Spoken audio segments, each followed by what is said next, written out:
Bonjour, nous sommes en 2013 dans le site de l'Institut Docteur Angélique, dans une série de vidéos de théologie catholique pour étudier les maladies de la vie chrétienne. Et dans cette série consacrée aux maladies de la vertu théologale de charité, je voudrais aborder ceci. Quand une personne ou une communauté ou des pasteurs prétendent que leur grâce particulière est le sommet de toutes les grâces, donc en allant jusqu'à nier la présence et la vérité d'autres formes de grâce dans l'Église. Alors, pour bien comprendre de quoi il s'agit, de cet excès particulier, qui évidemment vient d'abord d'une certitude qu'on est soi-même le meilleur, donc d'une certitude affective, il faut comprendre que dans toutes ces maladies liées à la charité, il y a aussi un domaine d'erreur intellectuelle. Je veux dire par là qu'en prenant conscience intellectuellement qu'on a quelque chose qu'on ne fait pas, qui ne va pas, eh bien on peut plus facilement corriger ce qui viendrait d'une affectivité, d'un trop grand amour de sa propre excellence. C'est pourquoi je montrerai que ce défaut, cette maladie de la charité peut toucher tous les domaines de la vie chrétienne, les domaines les plus intimes qu'on appelle les dons du Saint-Esprit. C'est cette manière que peut avoir quelqu'un d'intimement aimer Dieu. Mais aussi les charismes, qui sont, on le verra, je le préciserai au cours de cette vidéo, qui sont plutôt des dons donnés pour le bien de la communauté, des talents particuliers qui permettent de faire grandir la vie chrétienne chez les autres, alors que les dons du Saint-Esprit sont intimes, dans sa relation intime à Dieu et avec le prochain. Mais ça peut toucher aussi les formes de ministère, par exemple le social dans l'Église, mais aussi le ministère qui consiste à visiter des malades, ou alors à attirer les gens pour une prière plus contemplative dans une paroisse.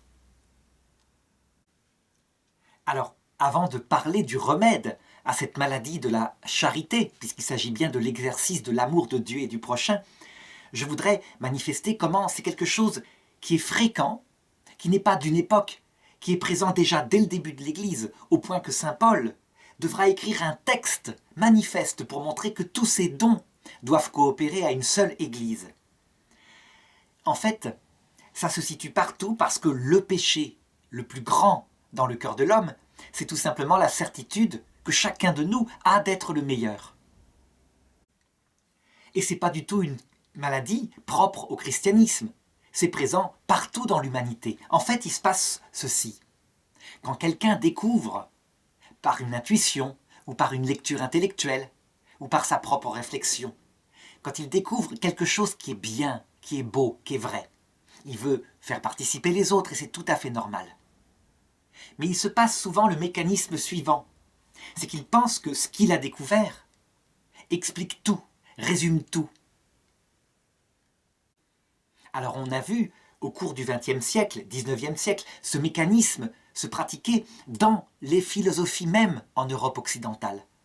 Si on prend par exemple le cas de Sigmund Freud, il découvre quelque chose de valable, à savoir que les enfants ont un inconscient, qu'ils cherchent le plaisir.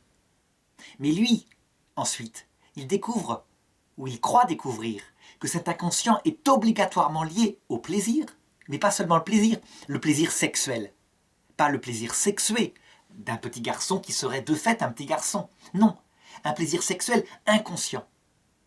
Et cette intuition, vraie ou fausse, c'est pas le problème. Elle va tellement, je dirais pour lui, l'éclairer, peut-être à cause de ce qu'il est, de son propre tempérament, qu'il va prétendre expliquer la totalité du comportement humain et des maladies psychologiques par cette intuition-là. Et là, on tombe véritablement dans le mécanisme que j'indiquais, que tout de suite l'un de ses disciples, Carl Gustav Jung, va dénoncer en disant « Mais l'inconscient est une belle intuition, mais il y en a bien plus que ça !» Et l'inconscient mystique, qu'est-ce qu'il en fait, Sigmund Freud? À savoir ce désir d'une réponse qu'on peut nier dans sa vie en disant « J'ai pas besoin de réponse à ce que je fais sur Terre, j'ai pas besoin de savoir, je me contente de vivre au jour le jour. » Mais qu'on ne peut pas nier toute sa vie, parce qu'on n'est pas des animaux. Parce qu'un chien peut vivre le matin, se coucher le soir, sans jamais se poser ce genre de questions. Il est comme cela, il n'a pas d'esprit. Mais le problème de l'homme, c'est que lui, il a un esprit. et donc que ces questions viendront tôt ou tard, ne serait-ce que quand viendra la maladie et la confrontation à la vieillesse, à la possibilité de mourir. Donc on le voit, le mécanisme est le même, il découvre quelque chose, il en fait le tout. Eh bien c'est exactement ce qui est vécu, ce qui est visible partout dans l'Église, et je dirais dans les églises. Si on regarde par exemple les églises qui se sont séparées de l'Église catholique, d'un côté comme de l'autre, on voit le même mécanisme. Chacun a raison. Alors, prenons par exemple la séparation avec Martin Luther. Il découvre l'importance de la confiance en Dieu. Et la confiance en Dieu est fondamentale. Ne pas avoir confiance en Dieu ne permet pas du tout la charité. Mais lui, il découvre tellement fort cette confiance en Dieu qu'il pense qu'elle suffit pour tout, qu'elle est le salut lui-même. Et dans sa spiritualité personnelle, c'est quelque chose qui va véritablement le pacifier. Le problème, c'est que quand les grands saints, quand l'Évangile dit à d'autres endroits que cette confiance en Dieu doit fonder un amour d'amitié réciproque avec Dieu, actif, collaborateur, comme une épouse travaille avec son époux, fait une œuvre commune, que le seul Rédempteur Jésus crée des Rédempteurs, il va le nier. Et donc, une vérité qui est une vraie spiritualité chrétienne devient par le fait même qu'il l'a exaltée une erreur. Et donc chasse de la vie chrétienne protestante toute cette autre merveille que garde, je pense, la foi catholique. Alors on pourrait dire les catholiques sont meilleurs, pas du tout. C'est le même comportement. La théologie en soi, abstraitement, est certainement meilleure. Je suis catholique, c'est pas pour rien. Mais le comportement des catholiques peut être le même. On s'accapare une grâce qu'on a connue comme vraie et on pense qu'elle résume toute la vie chrétienne. Alors, de manière pratique, ça se voit partout. Prenons quelques exemples. En paroisse, depuis quelque temps en Europe occidentale, il y a moins de prêtres. Et donc des laïcs prennent en main les paroisses, ce qui est formidable, ce qui est demandé par Vatican II. Seulement dans les laïcs, certains sont plus attentifs à la visite des personnes âgées, d'autres aux banques alimentaires où on récolte de la nourriture et on la donne aux pauvres. D'autres, et ça c'est pas à la mode en ce moment en Occident, à l'adoration du Saint-Sacrement, à la prière à l'Église.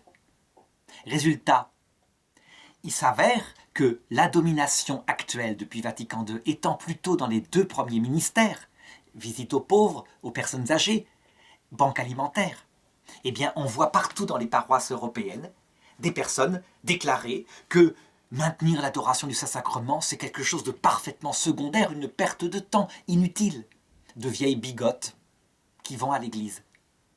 Mais si on avait vécu au XIXe siècle, peut-être qu'on aurait vu dans des paroisses l'inverse, à savoir que la spiritualité, l'adoration de Dieu dans le Saint-Sacrement, la prière aurait été exaltée, et peut-être que certains auraient déclaré que ceux qui s'occupent d'œuvres matérielles, s'occupent des ouvriers, d'apporter de la nourriture, du paternalisme social de l'époque, eh bien, font œuvre parfaitement secondaire et inutile. Dans les deux cas, qu'est-ce qui se passe? Une grâce, dominante pour la période, prétend résumer l'Évangile. On voit la même chose dans le domaine des pères spirituels. Et ça, Sainte Thérèse d'Avila est très sévère, elle le décrit. Elle dit « J'ai choisi des dizaines de pères spirituels. J'ai eu des mystiques, des saints, des gens qui étaient totalement donnés à la prière, à la contemplation. Et je me suis rendu compte qu'en fait, il valait mieux un théologien qu'un saint. Parce qu'à chaque fois que je tombais sur un saint, un mystique, ce qu'il avait découvert, et qui était formidable, résumait tout, tous les conseils spirituels. Il réduisait tous ses conseils spirituels à sa spiritualité particulière. Et donc à la fin, elle se mit à choisir un théologien, donc quelqu'un qui avait la plénitude de tous les âges de la vie spirituelle, sans en nier aucun, prenant les personnes dans leurs conseils à l'endroit où elles en sont, pour les faire progresser peut-être à une étape qui va plus loin, mais sans étouffer la grâce de chacun. En fait, le comportement de ces mauvais pères spirituels, si on veut mieux comprendre, parce que ça paraît un peu obscur ce que je dis, ça serait par exemple l'attitude d'un conseiller conjugal, le mariage étant plus facile à comprendre, qui a dans son propre couple découvert quelque chose de formidable. Par exemple, il faut toujours tenir sa femme par la main dans la rue pour lui indiquer sa tendresse. Et donc, qui n'aurait comme seul conseil, y compris pour des couples par exemple qui ont 60 ans de mariage et qui ont un problème, ben vous devez prendre votre femme par la main dans la rue. Et c'est un brave paysan. Ça se fait pas, lui. C'est intime. Les sentiments, on les étale pas, ça le choque profondément. Elle se trompe, cette conseillère conjugale. Ce conseil-là, il aurait pu être donné à certains couples particuliers qui sont à une phase où les sentiments peuvent se manifester extérieurement. Mais ce n'est pas pour tous les couples. J'ai vu aussi des couples qui, étant jeunes couples, regardaient avec un certain mépris ces vieux couples qui ne se tenaient jamais par la main, qui ne faisaient pas de gestes en public de tendresse, alors que eux, étant à table, venant de se rencontrer, sans arrêt, ma chérie, mon petit lapin, etc. Et qui donc, ayant soi-disant découvert le sommet de la vie conjugale, se forçaient à le garder, à garder ses gestes, au bout de 10, 20 ans de mariage, et puis parfois divorçaient. Ce qui veut dire que ils auraient mieux fait d'écouter les conseils qui relativisent ces gestes-là, sachant que ce qui fait un mariage, c'est d'abord la communication mutuelle, le pardon mutuel quand il y a dispute, etc. Alors on voit ça aussi chez des mauvais pasteurs et même de mauvais évêques. On a vu ça très nettement par exemple après le Concile Vatican II. Dans une quantité importante d'évêques occidentaux, la priorité aux pauvres et au social était quelque chose de primordial. Et du coup, lorsque des communautés nouvelles naissaient partout, des communautés qui, elles, étaient plutôt de type contemplatif, recherche théologique, mais toujours un retour à la prière, eh bien, il y a eu des diocèses, par dizaines, par centaines, qui refusaient systématiquement d'accueillir quoi que ce soit qui ressemblait à ça. Dans les séminaires, ces évêques-là, qui avaient compris quelque chose qui est important dans le christianisme, l'attention aux pauvres. Dès qu'un séminariste se présentait et qu'était surpris avec un chapelet ou une vie de prière trop intense, eh bien, on le faisait sortir du séminaire d'une façon ou d'une autre, éventuellement au mieux en lui conseillant, c'était pour lui la vie contemplative dans un monastère bénédictin. Et au pire, on le retournait à sa famille et la vocation était perdue. C'est la même chose, une grâce particulière que ces évêques liés à leur époque avaient comprise, accaparaient toutes les grâces. Mais on pourrait trouver la chose inverse. Dans les évêques, par exemple, de la première moitié du XXe siècle. Je pense à un certain cardinal dans un diocèse en France qui triait la validité des vocations des ordres religieux contemplatifs qui se créaient dans son diocèse à leur obéissance absolue ou de cadavère, ça veut dire comme un cadavre. Il indiquait des directives aux supérieurs qui voulaient fonder ces petits monastères, ces petites, en général c'était des ordres de l'époque, donc très adonnés à une prière dévote et aussi à des œuvres sociales. Et si jamais elle prenait des initiatives en dehors de son autorité, parce que l'obéissance était le sommet de la vie chrétienne, le sommet de la sainteté, alors il discernait parfois que cette vocation ou cette fondation n'avait aucune valeur. Et il la tranchait, il ne donnait pas l'autorisation canonique. Eh bien je dirais que c'était exactement l'extrême inverse. L'obéissance est certainement le sommet de la sainteté quand elle est vécue par amour. Mais pour arriver à l'obéissance totale, où sa volonté propre a disparu, il faut plus qu'une vie parfois. Il faut les purgatoires après la mort et l'obéissance à la vie elle-même avec ses épreuves. Donc, lorsqu'on fait un vœu d'obéissance, on tend vers l'obéissance. Mais très peu de gens la vivent. Et donc, on voyait des ordres être brisés à cause de ce discernement de quelque chose qu'il avait compris, au sens mystique du terme, mais qu'il appliquait trop brutalement à des gens en chemin. Alors, je pourrais multiplier les exemples.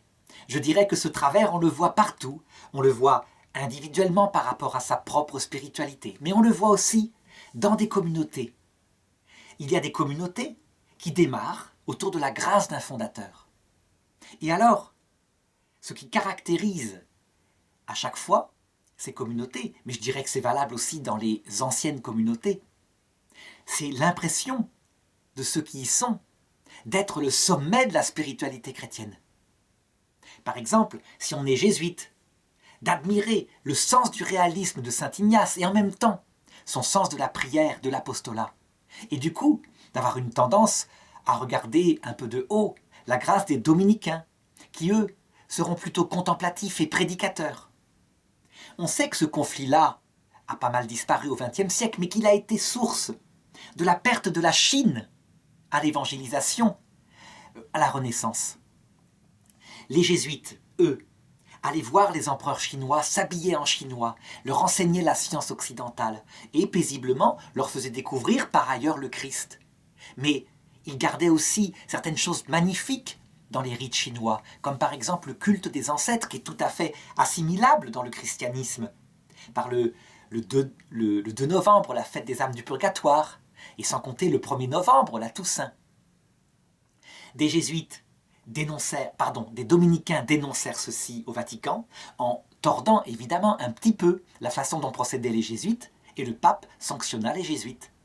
Si bien que l'évangélisation qui était en marche auprès des autorités chinoises disparut d'un coup. Les empereurs chinois se fâchèrent et chassèrent tout ce beau monde de Chine. Donc on le voit, ce travers, ce manque d'ouverture à la plénitude des grâces qui sont présentes dans l'Église, provoque parfois des catastrophes qui évidemment sont permises par Dieu pour un plus grand bien. Heureusement, sinon on perdrait de l'espoir. Alors comment remédier à ce travers ? Je dirais tout simplement en lisant ce qu'en dit saint Paul dans la première épître aux Corinthiens à partir du chapitre 12. On peut dire qu'il a été confronté à la même chose, qui est peut-être la maladie de la charité la plus fréquente dans l'Église, puisqu'elle vient de l'orgueil et que l'orgueil se met partout. Il y a eu à un moment donné une leçon où j'ai indiqué comment l'orgueil se mettait même dans la charité, l'impression qu'on aime comme il faut. Et voilà pourquoi la charité ne peut pas marcher sans sa sœur, l'autre pied qui fait avancer un chrétien et qui s'appelle l'humilité. Donc saint Paul, dans ce texte-là, compare l'Église à un corps, au corps humain, en disant « chaque organe de ce corps est absolument indispensable et utile. Comment la main pourrait-il dire au pied « tu es inutile » ? Comment la tête, le cerveau, pourrait-il dire au cœur « tu ne sers à rien » ? Il y a bien un seul corps et chaque organe a sa place, a son utilité. Eh bien, ce texte de saint Paul, où après il montre la supériorité de certaines choses, il faut l'analyser à travers 3 sortes de grâces qui existent dans l'Église. Je dirais, ce sont les principales, il y en a évidemment bien d'autres. Certaines touchent au cœur même de l'Église et sont, ce que saint Paul dit, les plus importantes. Il dit, au-dessus de tous les dons, de tous les charismes, de tous les ministères, aspirez au don supérieur, la charité. La charité ne passera jamais. La foi, elle disparaîtra quand on verra face à face, plus besoin de croire. Résultat, tous nos traités dogmatiques, inutiles, du vent, puisqu'on verra directement face à face le Seigneur. L'espérance, elle disparaîtra quand on possédera face à face le salut. Plus besoin de l'espérer, il sera là devant nous. Les Écritures saintes, pareil, on peut les exalter.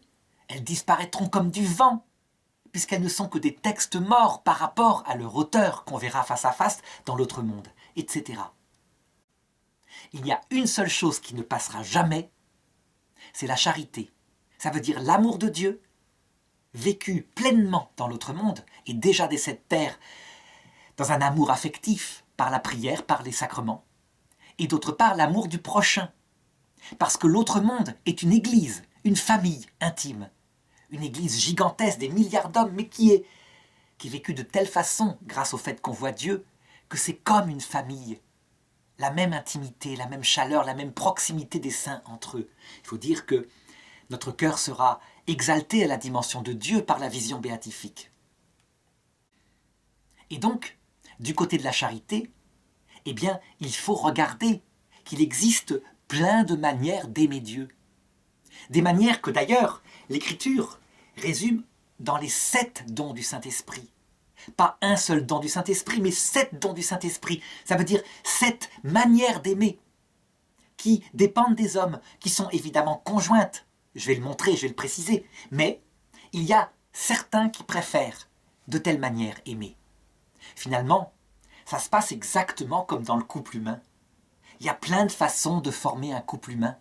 Et aucune n'est mauvaise du moment qu'il y a amour réciproque. Même chose avec Dieu. Alors le premier don du Saint-Esprit, c'est la sagesse. C'est effectivement le plus grand de tous les dons, dit Jésus à Marthe. Lorsque Marthe, qui s'active au service de la table, dit à Jésus « Ordonne à ma sœur Marie de m'aider à servir ». Et Jésus lui répond « Marthe, tu t'inquiètes, tu t'agites pour bien des choses. Marie a choisi la meilleure part, elle ne lui sera pas enlevée. » La part de Marie, c'est la contemplation du cœur de Jésus, de son message, de ses intentions. Elle écoute, elle s'instruit. La part de Marthe, c'est vraiment de l'amour. Jésus n'a pas dit « tu n'aimes pas ». Il a dit simplement « tu as choisi une façon d'aimer qui est très utile, très importante ». La façon d'aimer de Marie, c'est la piété, à travers le service des tables. Elle s'agite dans la piété envers le Seigneur et envers ses hôtes. C'est la charité fraternelle, en l'occurrence, pour elle. Si dans un couple, une épouse vivait exclusivement du don de sagesse, ça veut dire elle cherche uniquement à connaître et à aimer celui qu'elle aime, et réciproquement, eh bien rien ne se ferait dans la famille. Il faut donc qu'elle agisse aussi à travers sa piété active. Par exemple, elle s'occupe d'aider en ce qui concerne l'installation de la maison, la façon dont elle est décorée, d'y mettre un climat de chaleur. Il y a une activité. Les deux façons d'aimer sont absolument pas opposées, elles sont complémentaires. Mais évidemment, il y a certains couples où la femme sera plutôt dans l'action. Sa façon d'aimer, et réciproquement pour le mari, c'est de l'action. Elle va par exemple, si elle est femme au foyer, tout le temps être là pour rendre la vie la plus agréable, faire des bons petits plats, etc. C'est une manière d'aimer. Si cette façon d'aimer s'accompagnait d'un absolu oubli de l'intimité réciproque des époux, de la connaissance, des conversations qui permettent de se connaître l'un l'autre, cette femme risquerait bien, lorsque les enfants quitteront la maison, de se retrouver avec un étranger qu'elle n'a pas pris le temps d'aimer. Donc on voit bien, il peut y avoir exagération d'un don qui vient nier les autres. Et c'est ça la maladie de la charité. C'est la même chose pour Dieu.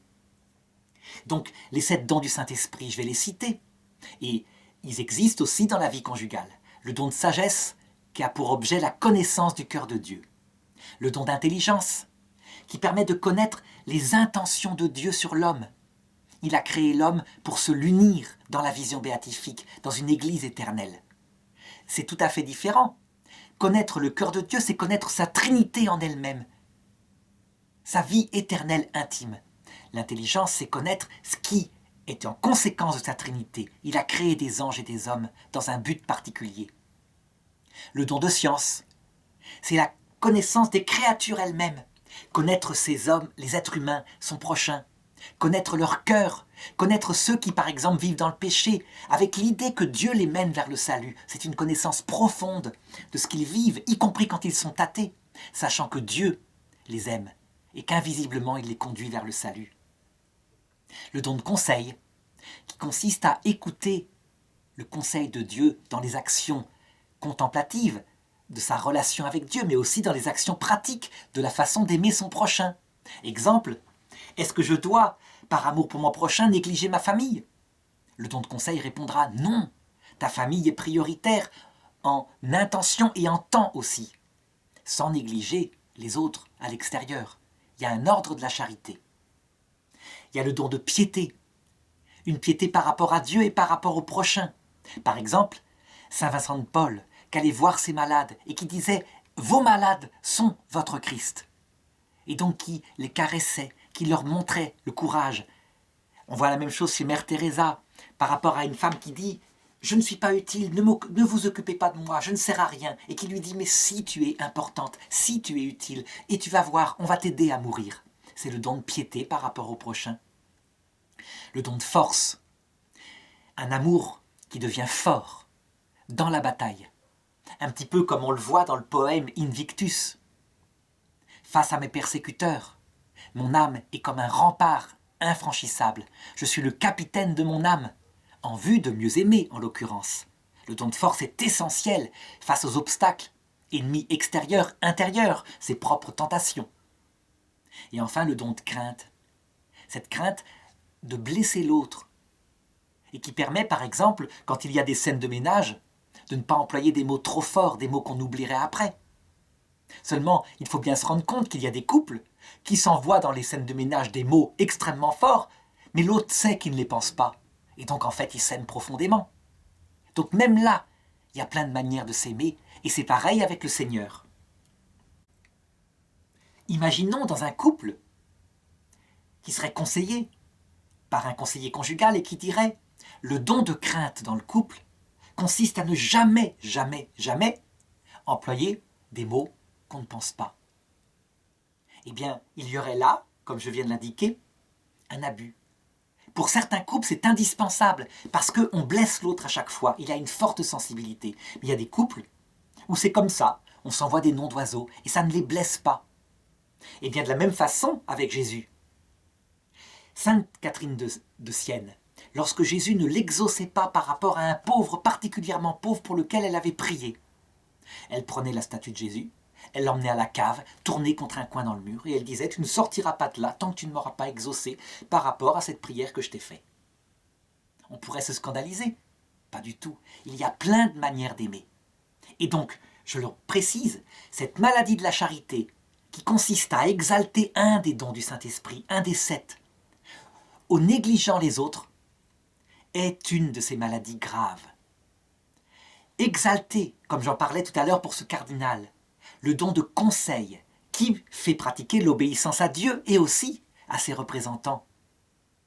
L'exalter au point qu'il n'y a plus d'initiative possible chez ces pauvres religieuses. Eh bien, c'est une faute par rapport au don du Saint-Esprit et ça étouffe l'Esprit Saint. Alors quand c'est appliqué à une personne sainte qui, par exemple, est chassée de son couvent parce que, soi-disant, elle n'a pas été totalement soumise à 100% à son évêque, mais qui le prend dans une obéissance radicale à Dieu, à la vie qui lui impose cela, ça va très bien. Mais quand c'est appliqué à une religieuse qui n'en est pas à ce niveau de sainteté, eh ça peut provoquer un rejet définitif de l'Église, un anticléricalisme total. Tout le monde n'a pas la capacité d'affronter de tels défauts venant des pasteurs. Alors là, j'ai parlé des 7 spiritualités, des 7 manières d'aimer, qui se rejoignent, mais tout de même, on peut avoir l'une ou l'autre qui nous plaît davantage en fonction de notre tempérament ou de la période de notre vie où on est. Mais il faut développer aussi, avec Sainte Thérèse d'Avila, les phases de la vie chrétienne, qu'elle appelle les 7 demeures. Et c'est pareil. Il peut y avoir quelqu'un, un mauvais père spirituel, qui exalte une demeure, en croyant que c'est la seule valable. Sainte Thérèse d'Avila décrit, pour résumer, les 3 premières demeures comme étant l'action volontaire d'une religieuse ou d'une personne chrétienne qui aime Dieu par choix, fidèlement, au jour le jour, qui est chrétienne souvent de naissance, qui n'a jamais eu de grande grâce mystique, mais qui reste fidèle à Dieu. C'est une spiritualité qui est très très pratiquée chez les jésuites, où la volonté, l'amour intelligent, rationnellement pensé est très important.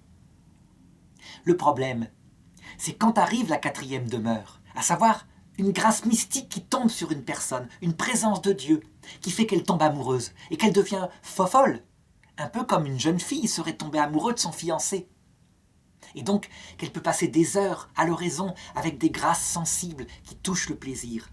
S'il arrive un mauvais père spirituel qui lui dit « ça, c'est du rêve, c'est rien, c'est inutile, c'est du sentimentalisme, il faut se séparer de ça pour un amour fidèle et froid, mais fidèle », il étouffera l'esprit.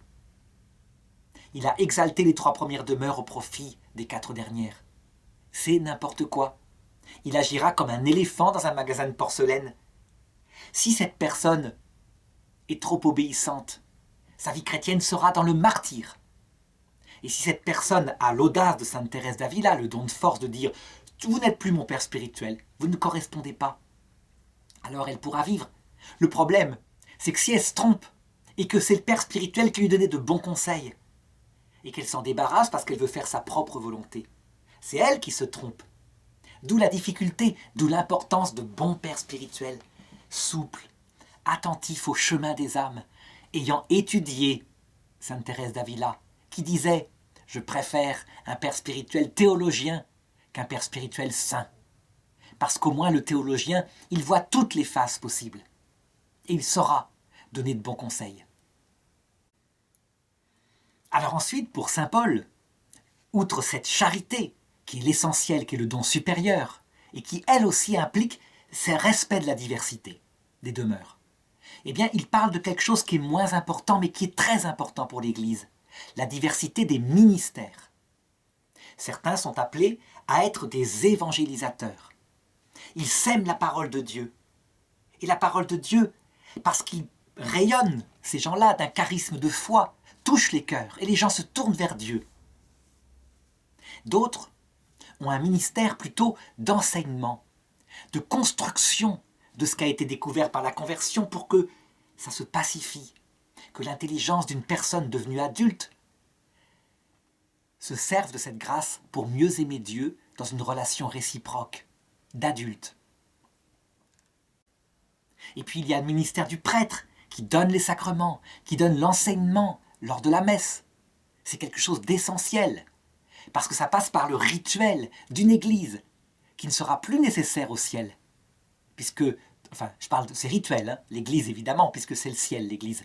Mais ces rituels disparaîtront au profit de ce qui se verra directement.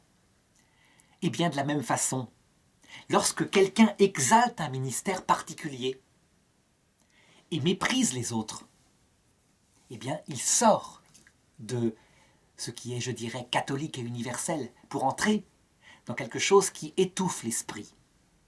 Par exemple, il y a certaines églises pour qui la prière est tout le temps dans l'exaltation sensible de jeunes convertis. Donc il faut des chants magnifiques, des danses tout le temps. Et c'est quelque chose qui touche les jeunes, qui ramène les gens à la foi. On le voit par exemple chez les charismatiques. Mais chez certains charismatiques protestants évangéliques, tout l'enseignement qui suit, l'expérience de 1000 années, de 2000 ans de saints qui ont approfondi le message, est relativisé au profit d'un enseignement immédiat venant d'un pasteur pas forcément formé et qui s'appuie sur l'écriture seule, pas sur l'interprétation par l'Église avec son expérience. Et résultat, on voit des bêtises, parfois, l'exaltation de cette seule impression sensible de présence du Seigneur, la négation de l'aide des saints du ciel. Lorsque des miracles ne se produisent plus à un moment donné, au lieu parfois de se demander si ça ne vient pas du Seigneur qui veut faire progresser vers un autre âge de la vie spirituelle. Ceux qui ne sont pas formés vont dire « ça vient de votre manque de foi exclusivement ». Regardez ce que dit saint Paul, ils ne purent pas faire des miracles à tel endroit parce que les gens ne croyaient pas. En réalité, parfois ça vient d'un manque de foi, mais parfois ça vient du Seigneur. Qu'on se souvienne de saint Pierre qui, au début de son apostolat, son ombre touchait un malade, il guérissait. À la fin de son apostolat à Rome, il était en prison, dans le désert total au point de vue de son âme, sans présence de Dieu, parce que c'était un autre âge où Dieu lui apprenait la kénose, c'est-à-dire un cœur brisé, en vue de sa propre vie éternelle. Au début, le charisme était pour convertir des gens, les amener à l'église, donc c'était pour l'utilité non pas de lui, mais des autres. Donc il y a plusieurs ministères dans l'église. Et ces ministères sont tous importants. Je me rappelle dans une paroisse où j'étais, une dame, on l'avait mise au catéchisme. Mais elle, c'était pas son truc. La connaissance de Dieu, la fréquentation de Dieu par la prière, c'était pas son truc. Parler des dogmes, éventuellement, de la foi catholique, c'était pas son truc. Par contre, elle avait un grand sens des pauvres. Eh bien, l'année suivante, elle se retrouva responsable de la banque alimentaire. Et là, pendant plus de 10 ans, elle s'en occupa généreusement. Elle allait avec son camion chercher des meubles que les gens déménageaient et donnaient. Elle les distribuait aux pauvres. Est-ce que cette femme-là, qui se comportait comme Marthe, était moins grande que si elle s'était comportée comme Marie? Pas du tout. Elle avait sa place dans l'Église, selon sa spiritualité. Et la fréquentation de Jésus passait pour elle par cela. Évidemment, on peut faire progresser sa fréquentation de Jésus. C'est mieux si elle lui parle. Mais pourquoi lui parlerait-elle forcément devant le Saint-Sacrement si ce n'est pas son truc? Pourquoi ne parlerait-elle pas à Jésus dans un ascenseur, quand elle est toute seule et qu'elle monte, et qu'à ce moment-là, elle peut avoir un moment d'intimité où elle pense à lui? La seule chose indispensable, c'est que les deux commandements de la charité soient unis, l'amour de Dieu, l'amour du prochain, et chacun trouve sa façon, avec l'aide d'un conseiller spirituel extrêmement souple, qui comprend la différence des âmes. Alors un autre exemple, le ministère du prêtre, indispensable. Il donne Jésus présent par l'Eucharistie. C'est quand même Jésus qui a inventé le culte chrétien, avec des sacrements, où véritablement c'est adapté à notre sensibilité, tant que nous ne sommes pas au ciel, où là, évidemment, ça sera totalement adapté à notre sensibilité.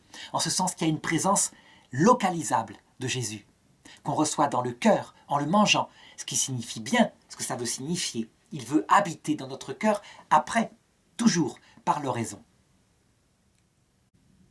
Mais imaginons qu'un prêtre estime que son ministère à lui, sacramentel, est l'alpha et l'oméga de la vie chrétienne, alors que c'est juste l'alpha et l'oméga de la vie sacramentelle.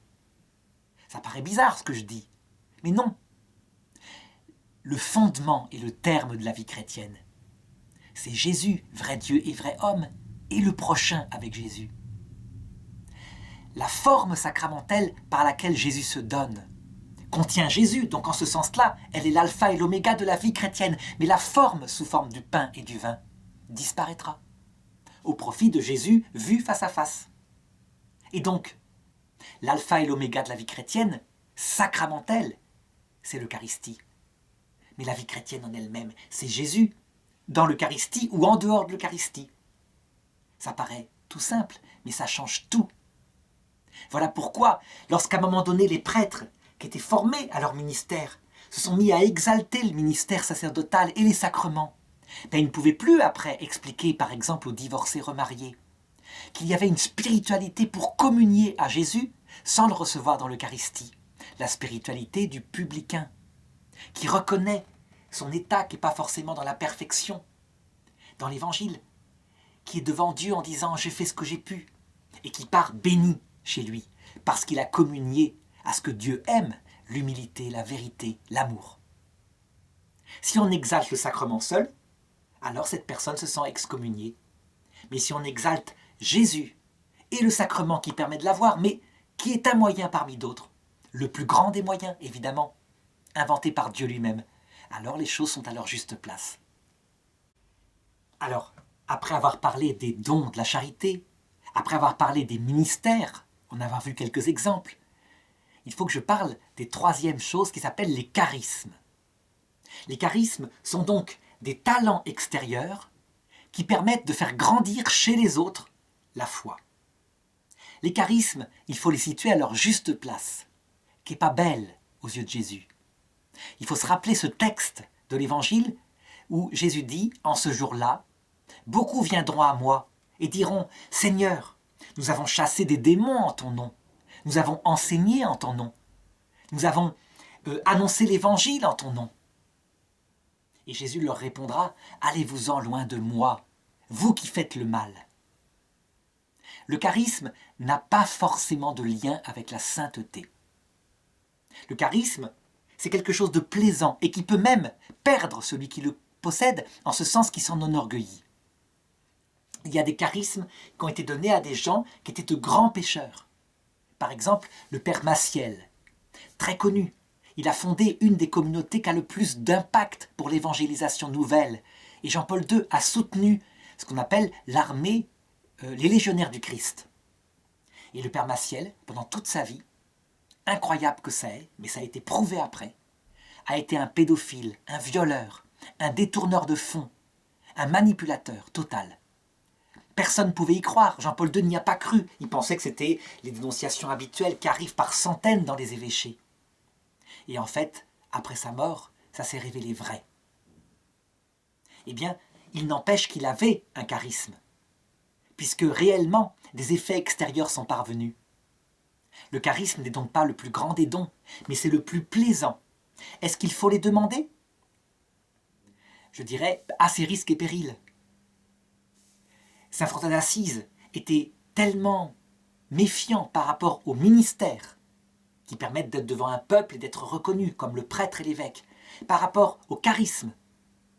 Il était tellement méfiant qu'il refusa de devenir prêtre et que, en fait, il ne se rendait pas compte qu'il avait en lui le plus grand des charismes, un charisme qui rayonnait autour de lui. Heureusement, sinon il s'en serait enorgueilli. Ce qui est sûr, c'est que, malgré tout, comme il voyait bien que les gens venaient en masse autour de lui, et bien comme saint Paul, saint François d'Assise fut frappé par Dieu, par des faiblesses, toute sa vie, qui lui permettaient de ne pas s'enorgueillir. On se rappelle qu'une fois, il était en présence de jolies jeunes filles, il était tellement tenté le soir qu'il se jeta dans les orties. Ça signifie bien ce que ça signifie. Donc je dirais que les charismes, il faut les demander pour l'Église. Pour soi, il faut se méfier. Il faut les demander pour l'Église, ils sont indispensables. En fait, c'est un peu comme une cymbale retentissante que le Seigneur vient animer et qui fait que les bruits qu'elle produit provoquent la conversion des pécheurs. Voilà comment il faut prendre le charisme. La cymbale retentissante en elle-même n'est qu'une cymbale. Mais le charisme, c'est la puissance du Seigneur qui, à travers son son, qui peut être harmonieux ou pas, provoque des conversions. Il faut toujours avoir en tête, par rapport au charisme, que la conversion vient du Seigneur seul, mais qu'il faut le bruit de la cymbale pour qu'il y ait des conversions. Quel est le plus grand des charismes? Je dirais que tous sont grands en fonction du moment où en est la personne. Par exemple, le charisme de docteur que saint Thomas d'Aquin trouvait le plus grand de tous puisqu'il permet de connaître le Christ. Eh bien, il n'est pas utile pour quelqu'un qui a besoin au début de sa conversion de signes qui lui indiquent que cette parole a une valeur. Et dans ce cas-là, pour le début de la conversion, ce sera le charisme de foi, une foi qui transparaît extérieurement, ou le charisme des miracles. La personne, on lui prouve que Jésus est Dieu par le fait que devant elle, un miracle se produit ou qu'elle est elle-même guérie. Le charisme des paroles de connaissance, connaître les pensées intimes d'une personne, qui permet parfois de la sauver d'elle-même, et donc elle est bouleversée parce qu'elle voit qu'il y a une puissance mystérieuse qui a permis un tel miracle. Il y a le charisme des langues qui permet de parler dans sa propre langue et d'être compris dans le monde entier. On voit ça à la Pentecôte. On voit bien que tout cela, ça vient du Saint-Esprit et des anges, et que c'est pour le bien de l'Église. Donc il faut les demander pour l'Église, qu'ils reviennent chez des jeunes vocations, c'est indispensable, mais en les situant à leur juste place. À savoir, ils ne sont pas le signe de la sainteté individuelle de quelqu'un. Alors comment conclure une telle vidéo? Eh bien, en résumant simplement, en rappelant que c'est la connaissance de cette diversité qui permet véritablement de la respecter dans le corps harmonieux qu'est l'Église. D'autre part, en sachant que le manque de respect par rapport à un don particulier du Saint-Esprit, par rapport à un ministère particulier, par rapport à un charisme particulier, vient toujours de cette tête qui repousse en nous, même quand on aime, et qui s'appelle l'orgueil, la certitude d'être le plus grand juge. Donc, pour éviter au moins cet orgueil intellectuel, la connaissance de la diversité permet qu'elle ne provoque pas d'effets négatifs sur les autres. En effet, même si on est soi-même orgueilleux, si au moins dans son orgueil, on a la capacité de respecter les diversités, eh bien ça ne provoquera pas de dégâts. Mais si en plus dans son orgueil, on est étroit d'esprit, on a sa seule vision de sa petite conception de l'Église, alors en plus, si on a une responsabilité, on peut provoquer des dégâts. Et dans ce cas-là, il vaut mieux demander à Dieu de ne pas nous confier des responsabilités ecclésiales.